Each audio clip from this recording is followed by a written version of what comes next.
ಪೂಜಿಸಲು ಅಲಹಾಡು ನನ್ನ ತಾಯಿ ಮನದೊಳಗೆ ಮಂದಿರವ ಕಟ್ಟಿರುವಳು ಕರುಣಾಮಾಯಿ ನವಮಾಸ ಮಡಿಲಲ್ಲಿ ಕಾಯುವಳು ಹೆತ್ತ ತಾಯಿ ನೋವಲ್ಲೂ ನಗುವವಳು ಒಬ್ಬಳೇ ಹೊತ್ತ ತಾಯಿ ಜನನ ಮರಣ ಜಗದ ಸಂತೆ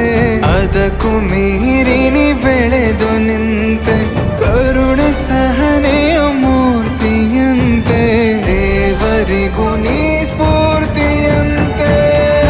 ಅದೃಷ್ಟವು ನನ್ನ ಪಾಲಿಗೆ ನಿನ್ನ ಕಂದನು ನಾನಾಗಿ ಹೇ